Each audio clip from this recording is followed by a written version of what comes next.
আমি হানিফ ভাইয়ের পারমিশনে সরি, আপনাকেও যে চলে যাবেন এই জন্য আর কি। মানে আপনি একটু আগে বললেন আইডিয়ার জন্য, হ্যাঁ মানে আমরা তখন নতুন বাংলাদেশে, আমার কাছে মনে হয় আমরা শুধু আইডিয়ার সাথে সাথে কিছু সমালোচনাও যদি করতে পারি, আগে করতে পারতাম না। না না, সমালোচনাও এক ধরনের আইডিয়া। না থ্যাংক ইউ, আপনাদের এটা যে করেছেন। দেখেন আজকে একটা বড় নিউজ, হ্যাঁ আমার ধারণা আজকে রাতের মধ্যে এটা একটা ভাইরাল নিউজ হবে, হ্যাঁ উইচ ইজ ইন্টারেস্টিং, যেটা আপনি যেটা নিয়ে কথা বলছেন। আজকে একটা দেশের ওয়ান অফ দ্য লিডিং পত্রিকা, যেহেতু এখানে নাম বলছি না নাম, একটা নিউজ, আপনি যেই 28,000 জন্য যে 300 কোটি টাকার প্রজেক্ট, অর্থ ও বাণিজ্য উপদেষ্টা সালাউদ্দিন আহমেদের সভাপতিত্বে আজ রোববার বেলা 11টায় সরকারি ক্রয় সংক্রান্ত উপদেষ্টা কমিটির বৈঠকে প্রশিক্ষণ দেওয়ার প্রতিষ্ঠান নিয়োগের প্রস্তাব উত্থাপিত হওয়ার কথা হয়েছে। আমার মনে হয় অলরেডি হয়ে গেছে। যুব ক্রীড়া মন্ত্রণালয়ের অধীন সংস্থা যুব উন্নয়ন অধিদপ্তর এর বাস্তবায়ন করবে। কমিটি অনুমোদন করলে কাজ পাবে eLearning and Earning লিমিটেড নামে একটা কোম্পানি। এই কথাটা আমি এই জন্য বললাম, দেখেন এখানে মাননীয় সচিব মহোদয় আছেন শিশালদা চৌধুরী ভাই, আমরা গত 10-15 বছরে আমাদের ইন্ডাস্ট্রির পক্ষ থেকে one of the most contentious issue was training এর নামে লুটপাট, এবং তার জন্য অলরেডি আমাদের প্রাক্তন প্রতিমন্ত্রী কিন্তু এখন জেলে আছে। হ্যাঁ, আইসিটি মন্ত্রণালয়ের আন্ডারে কয়েক লাখ লোকজনকে ফ্রিল্যান্সিং ট্রেনিং দেওয়া হয়েছিল, এবং এর মধ্যে হয়তো 5%ও আসলে কাজ পায় না। আমার পয়েন্ট হচ্ছে এত বড় একটা চেঞ্জ হলো, এত বড় একটা এক্সপিরিয়েন্স আছে আমাদের আইসিটি মন্ত্রণালয়, উনি আরো ভালো বলতে পারবে। হঠাৎ করে 2 মাসের মধ্যে আমরা হঠাৎ করে এত অ্যাগ্রেসিভ হয়ে গেলাম যে 300 কোটি টাকা একটা প্রজেক্ট একটা কোম্পানিকে দিয়ে দিলাম যারা অলরেডি আগে কাজ করেছিল, এবং জাস্ট 2000-এর উপরে হয়তো 2000 একটা ট্রেনিং দেওয়া হয়েছিল, ওখানে আপনারা ভাবলেন যে 1500 লোক ওইটা হচ্ছে। মানে এটা আমার কাছে মানে মনে হচ্ছে যে how could this be possible, এত হাজার হাজার ছেলে পেলে মারা গেল আমাদের একটা গভর্নেন্সের জন্য। মানে মানে আজকে এটা পড়ার পরে আমার কাছে মনে হয়েছে ওয়্যার আর উই লিভিং।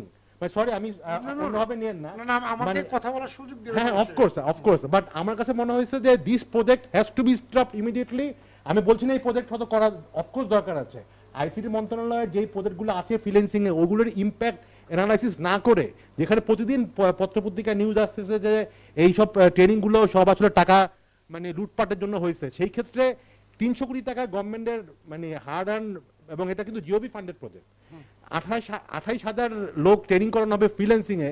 এটা এক ধরনের মানে আমার কাছে মনে হয় অন্যভাবে নিয়েন না, এক ধরনের মানে সরকারি মানে ক্রাইম হিসাবে আমি দেখতেছি ব্যাপারটা। ওকে, আচ্ছা আচ্ছা, আপনি যে প্রসঙ্গের অবতারণা করেছেন করার কারণেই আমার কথা বলার সুযোগ তৈরি হয়েছে, আপনাকে আমি ধন্যবাদ জানাচ্ছি।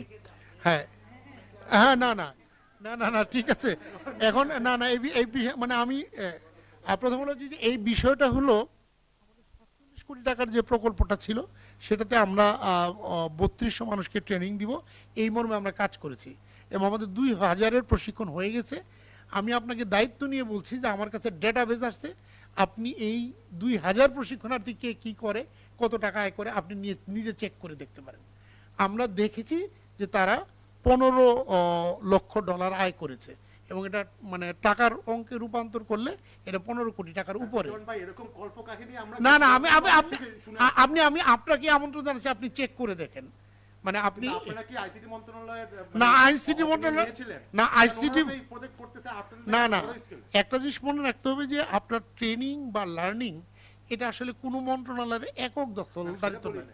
আমরা যুব উন্নয়ন অধিদপ্তরের যে প্রকল্পটা নেওয়া হয়েছিল, এটি আমাদের এই অধিদপ্তর প্রকল্পটা নেওয়া হয়েছে, এবং এটা প্রক্রিয়া করে একনেকে অনুমোদিত হয়ে এটা কিন্তু আমরা বাস্তবায়ন করেছি 2 বছরে। আর দ্বিতীয় হলো যে যেটা এই 2 মাসে 300 কোটি টাকার প্রকল্প নিয়েছি ব্যাপারটা তা নয়, এই প্রকল্প অনুমোদন হয়েছে জানুয়ারি মাসে, এবং এটা ক্রয় প্রক্রিয়া সম্পাদন করে করে এই পর্যায়ে আসছে। হ্যাঁ অবশ্যই আগের সরকারের আমলে, এবং এই সরকারের আমলেও আমরা এই প্রসেস কন্টিনিউ করে এই পর্যায়ে নিয়ে এসেছি। এটা 2 মাসে এটা করেছে তা না। না না, আগের সরকারের সব কার্যক্রম তো আপনি আর ফেলে দেন না। না না, এটা তো এটা প্রসেসের মধ্যে ছিল। না না না, আমি সেই জন্য না না না, আমি আপনার মানিকে জানানোর জন্যই বলছি যে আপনি এই ডেটাবেসটা নিয়ে পরীক্ষা করেন, এবং আপনি যারা প্রশিক্ষণ নিয়েছে তাদের সাথে কথা বলেন এবং তাদের যে প্রাপ্য ছিল সেগুলি তারা পেয়েছে কিনা এবং সে উপার্জন করে কিনা, আয় করে কিনা, এটা আপনি দেখতে পারেন। আপনাকে আমি ওয়েলকাম। ধন্যবাদ। সবাইকে ধন্যবাদ। আমি একটু ইন্টারভেন করি, সেটা হলো যে এই বিষয় নিয়ে আমি মাসরুর ভাইকে বলবো যে আমরা জি রিফাত জাবিন খান আপনি আচ্ছা, আপনি অনুমতি দেন। জি জি প্লিজ। ম্যাডাম সরি স্যার, আমাকে ক্ষমা করবেন, আমাকে অনেক লোককে বসিয়ে